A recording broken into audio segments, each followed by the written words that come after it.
भल्लू सिंह मीना। जी sir.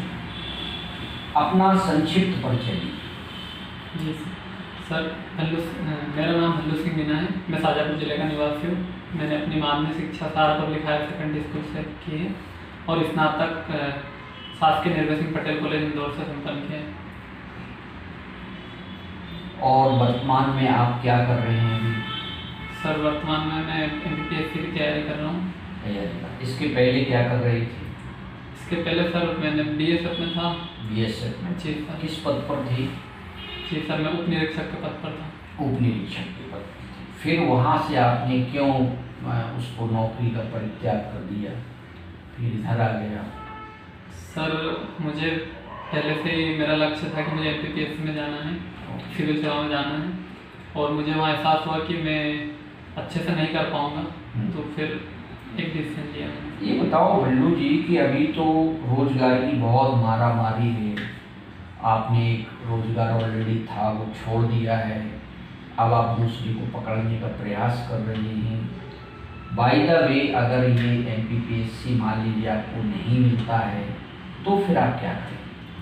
Sir मैं दोबारा दूंगा, फिर प्रयास करूँगा। फिर प्रयास करें, मतलब आप कॉन्फिडेंट हैं कि आप MPPSC में सिलेक्ट हो जाएंगे? जी ठीक। आपका वर्तमान पता है मकान नंबर 87 राम मंदिर, रामपुरा, शाजापुर। जी। राम मंदिर निर्माण अभी हो रहा है ना? जी।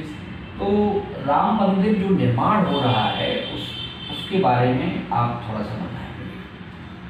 सर अयोध्या में भगवान राम के लिए जो पिछले कुछ सालों से विवाद चल रहा था, तो जो सुप्रीम कोर्ट के न्याय इलाहाबाद हाई कोर्ट के अनुसार वहाँ पर राम मंदिर बन रहा है, जो कि एक ट्रस्ट बनवा रहा है सरकार के द्वारा। सर इसमें सर ये अभी मंदिर चल ही रहा है कार्य। जो ट्रस्ट अभी आपने बोला है उस ट्रस्ट का अध्यक्ष कौन है? सर ट्रस्ट के अध्यक्ष नरेंद्र मोदी जी हैं सर, जहाँ तक मुझे जाना है। जहाँ तक जानकारी है। चलिए ठीक, आपने अच्छा बताया। शाजापुर जिला है आपका, गृह जनपद है। शाजापुर का कोई इतिहास है? जी सर। सर शाजापुर जो नाम पड़ा है शाजापुर का, वो शाहजहाँ के नाम पर पड़ा है। पहले एक बार शाहजहाँ 1640 ईस्वी में शाजापुर का जो प्राकृतिक सौंदर्य है उसको देखने आए थे, उनको अच्छा लगा तो वहाँ रुके भी थे वो। फिर उन्हीं के एक कोतवाल हुए थे मीर बागा करके, जो यहाँ पर एक छोटे से क्षेत्र में शासन करते थे, जिसको राकड़ा खेड़ी या कांकड़ा खेड़ी नाम से जाना जाता था। उन्होंने फिर इनका नाम, इस क्षेत्र का नाम शाहजहाँपुर कर दिया था। राकड़ा खेड़ी? जी सर। खेड़ी का मतलब क्या होता है? सर खेड़ी एक सामान्य शब्द है जो जो अपनी लोकल लैंग्वेज में यूज़ किया जाता है, और ये किसी क्षेत्र विशेष के लिए किया जाता है। क्षेत्र विशेष, ठीक है। जैसे कोई बड़ा क्षेत्र है तो खेड़ा बोल देते हैं, छोटा क्षेत्र है तो उसको खेड़ी बोल देते हैं। ठीक, बहुत अच्छा आपने बताया भल्लू जी।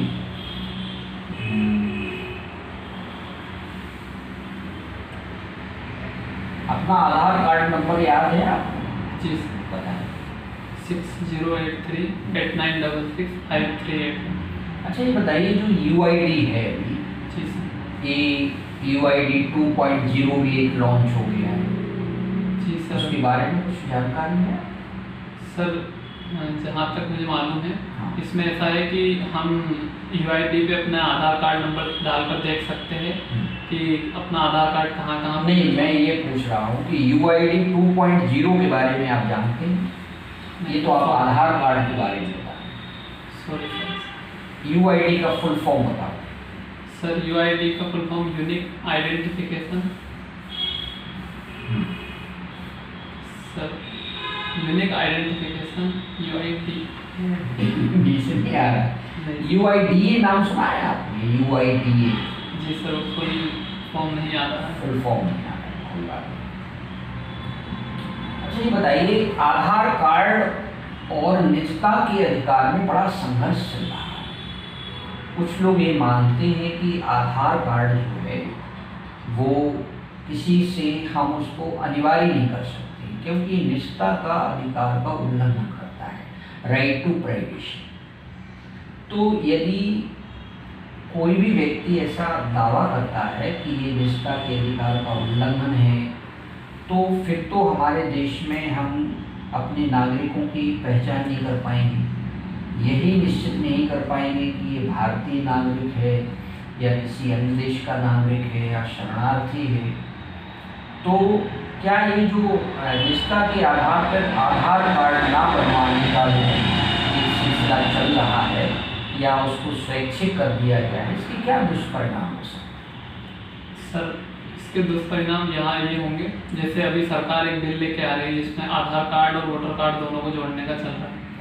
तो सर जिस प्रकार से वोटर कार्ड का मिसयूज होता है, हर कोई व्यक्ति दूसरे के स्थान पर वोट डालाता है या जल्दसाजी वोट होते हैं, उसी प्रकार से अगर आधार कार्ड में सर फिंगरप्रिंट होते हैं तो इससे एक यूनिक व्यक्ति की पहचान होती है कि वही इंडिविजुअल ही है। तो सर इससे उसकी एक पहचान बन जाएगी, तो ये जो जल्दसाजी है या फिर गलत वोटिंग है या इसका मिसयूज सर कम हो जाएगा। ये तो आपने लाभ बता दी, हमने तो दुष्परिणाम पूछे थे आपसे, हैं? चलिए कोई बात नहीं। आपने देवी अहिल्याबाई इंदौर से विश्वविद्यालय से आपका एक कॉलेज रहा हुआ है ना, निर्भय सिंह पटेल साइंस कॉलेज, जी सर। ऐसा है? जी सर। देवी अहिल्याबाई जी को किस नाम से जाना जाता है मध्य प्रदेश में? सर राजमाता के नाम से जाना जाता है। और सर अहिल्या माँ के नाम से भी बोलते हैं। अहिल्या माँ के नाम से, वेरी गुड। अच्छा ये बताइए कि जो अहिल्याबाई हैं, इन्होंने कुछ प्रसिद्ध मंदिरों के निर्माण में अपना बहुत योगदान दिया है। जी सर। आप बता सकते हैं उन मंदिरों के नाम? जी सर, कुछ के नाम याद है, जैसे इन्होंने काशी विश्वनाथ जो मंदिर है, राइट, उनको बनवाने में, और महेश्वर में कुछ मंदिर बनाए फिर इन्होंने, उज्जैन में भी कुछ मंदिर के नाम याद नहीं। अभी आपने बताया काशी विश्वनाथ, ये विश्वनाथ जो है ये भगवान किस भगवान के रूप है? सर विश्वनाथ भगवान विष्णु के रूप। विष्णु के रूप जी कि शिव के? सर मुझे कंफर्म नहीं।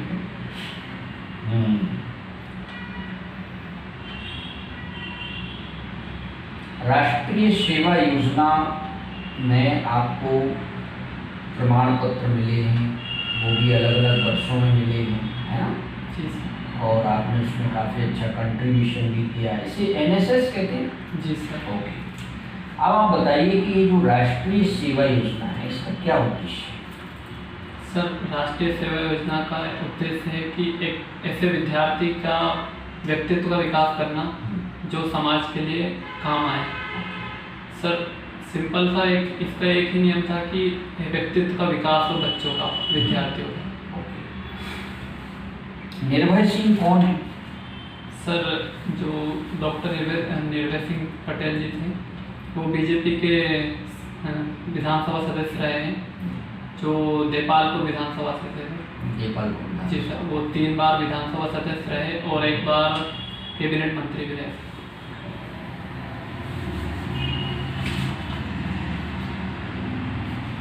और भी उनका कोई कंट्रीब्यूशन है निर्भय सिंह जी का, इसके अलावा शिक्षा क्षेत्र के अलावा और किसी क्षेत्र में? सर उसके बारे में आपने लिखा है इसमें कविता लिखना और रनिंग करना। जी सर। रनिंग इंग्लिश शब्द है और करना हिंदी शब्द है। जी सर। अगर हम इसको केवल इतना लिख देते रनिंग केवल, तो काम नहीं चलता कैसे? सर उसमें रनिंग करना मतलब कि मेरा खुद का बता रहा है कि मैं कर रहा हूँ रनिंग। अगर सर रनिंग लिखता मैं तो सिंपल था कि जैसे रनिंग करना भी या लिखा अच्छा। जी दौड़ना लिख सकते थे? जी सर। दौड़ना भी लिख सकते, रनिंग करना थोड़ा अटपटा लग रहा है। अच्छा ये बताइए, अभी आप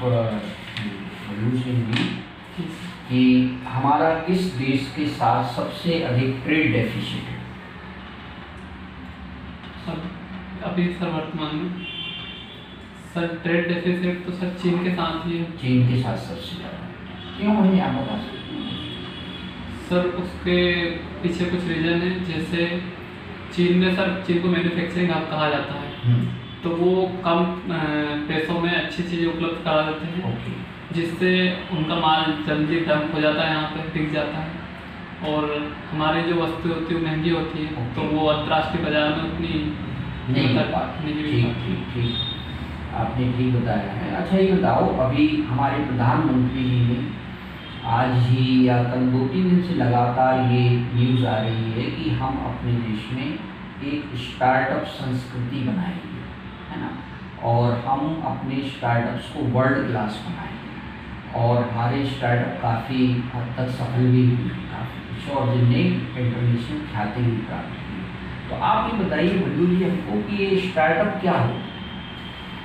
सर स्टार्टअप जो होते हैं वो सरकार के द्वारा, जैसे स्टार्टअप इंडिया कार्यक्रम चलाया गया था 16 जनवरी 2016 से, तो इसमें अगर कोई व्यक्ति है जो शिक्षित है, कुशल है किसी चीज़ में, अगर वो कोई सा व्यापार करना चाहता है तो सरकार उसको अपना बिजनेस स्टार्ट करने के लिए कुछ धन उपलब्ध कराती है, आर्थिक सहायता देती है, तो वो स्टार्टअप हो जाता है कि उनका बिजनेस प्रारंभ हो जाए। और थोड़ा करेक्शन के साथ बताओ, एकदम एग्जैक्ट जो डेफिनेशन है स्टार्टअप। सर स्टार्टअप आपको ठीक से नहीं पता है ना? जी सर। डेफिनेशन कोई बात नहीं। अच्छा ये बताइए भल्लू जी, आपने जनरल स्टडीज़ में आपको कौन सा सब्जेक्ट ज़्यादा पसंद है? सर जनरल स्टडीज में मुझे संविधान पसंद है, और सर इतिहास भी अच्छा लगता है, आधुनिक इतिहास। आधुनिक इतिहास अच्छा लगता है। और सर के जो नीति शास्त्र था वो भी अच्छा लगता है। अच्छा आपको एक हम केस स्टडी आपसे पूछते हैं, आप उसमें अपना जवाब दीजिएगा, ठीक है? आप एक एज ए स्टूडेंट आप एक सड़क से गुजर रहे हैं और वहाँ पर कुछ लोग एक कमज़ोर व्यक्ति के साथ मारपीट कर रहे हैं, है ना, और वो व्यक्ति लोगों से अपील कर रहा है कि हमको बचाओ बचाओ बचाओ, तो आप ऑन द स्पॉट आपका क्या रिएक्शन है? सर यदि मैं सबल हूँ रोकने में, तो मेरा पहला प्रयास तो रोकने का रहेगा। अगर मैं विद्यार्थी हूँ या मैं कमज़ोर हूँ तो मैं पुलिस को कॉल करूँगा 100 नंबर पे, या फिर आसपास वाले लोगों को से बोलूँगा कि सहायता करें। आप वजह नहीं जानेंगे क्यों पीट रहे हैं उसको? सर वजह बाद में मालूम पड़ जाएगी। बाद में मालूम पड़ जाएगी। ठीक बताया। अच्छा ये आवेदक मध्य प्रदेश का निवासी है, तो कितने वर्षों से निवास कर रहा है? तो आपने देखा जन्म से। जी सर। क्या और भी कोई तरीके होते हैं उसमें जन्म के अलावा? जी सर। जैसे सर पंजीकरण के माध्यम से भी। हाँ। और सर वंशानुगत भी रहते हैं कभी। सर जैसे नागरिकता से संबंध, ये नागरिकता से संबंधित कॉलम नहीं है। जी सर। इसमें कहीं भी नागरिकता लिखा है क्या? नहीं। सिर्फ वो ये पूछ रहा है निवासी हैं तो कितने वर्षों से निवासी हैं? सर उसमें बहुत सारे ऑप्शन, बहुत सारे हो सकते हैं। क्या क्या हो सकते हैं वो बताएं सर? 1 वर्ष, 2 वर्ष, 5 वर्ष। इसका कोई फ़ायदा नुकसान होता है या बस यूँ ही लिख दिया है? सर उसके फायदे हैं। फायदे क्या हैं? सर जैसे यदि मध्य प्रदेश के निवासी है तो मध्य प्रदेश में जिन जातियों को अन्य पिछड़े वर्ग में सम्मिलित किया गया है उनको अन्य पिछड़े वर्ग का आरक्षण मिलता है, SC और ST का आरक्षण मिलता है। जैसे सर हम राजस्थान में ST में आते हैं लेकिन यहाँ OBC में आते हैं। ये बताइए भल्लू जी, आपने अभी बताया कि हम BSF में थे, फिर इसमें एक कॉलम है 22 नंबर का, यदि आप अन्य किसी संस्थान विभाग में किसी पद पर मध्य प्रदेश शासन की सेवा को छोड़कर सेवारत हैं तो वहाँ का विवरण भरें यहाँ। तो आप इसमें BSF का तो आपने कहीं जिक्र किया नहीं। सर इसमें सेवारत का कुछ है कि जो है अभी वो सेवारत, और सर अनुप्रमाण फॉर्म में भरवाया हो उसमें कि अगर आपने छोड़ी है तो उसमें डिटेल देनी। अच्छा अनुप्रमाणन फॉर्म। जी सर। अनुप्रमाणन क्या होता है? सर अनुप्रमाणन की एक साक्ष्य है, प्रमाण है कि जो मैं जानकारी दे रहा हूँ वो सत्य है। सत्य है, और सत्य के अलावा कुछ नहीं है। ऐसा? 10 जून को कौन सा दिवस मनाया जाता है, कौन कौन से दिवस मनाया जाता है 10 जून? सर 10 जून को ऐसे तो कोई दिवस मनाया नहीं जाता है, और सर 10 जून को कुछ घटनाएं हुई है वो पता था। हाँ बताइए। सर जैसे 10 जून 1986 को भारत ने पहली बार इंग्लैंड को लॉर्ड्स के मैदान में टेस्ट में हराया था सर। लॉर्ड्स मैदान कहाँ पे है? सर ये इंग्लैंड में। इंग्लैंड में किस शहर में? सर नहीं जानता। शहर नहीं मालूम आपको, ठीक।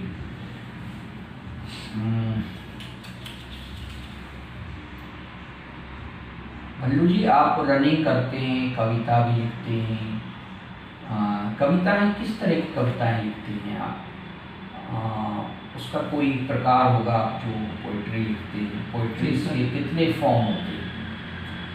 सर कविता गद्य और पद्य दोनों में लिखी दोनों जाती में है, लिखी जा सकती लेकिन सिर्फ अंतर इतना रहता है कि सब में ले होना चाहिए, बंदी होनी चाहिए, ताकि कोई पढ़े तो उनको अच्छा लगे। है। और सर जो कविता होती है वो मन के विचार हो सकते हैं या किसी विषय के ऊपर लिख सकते हैं। आपने अभी नई कविता का नाम सुना है? नई कविता हाँ सर चल है, कुछ ऐसा सुनने में आया होगा आपको, उसके बारे में बताएंगे आप? क्या होती है नई कविता? वो नहीं बताया। ठीक है भल्लू सिंह जी, आपने आपका इंटरव्यू काफ़ी अच्छा रहा, अब आप जा सकते हैं।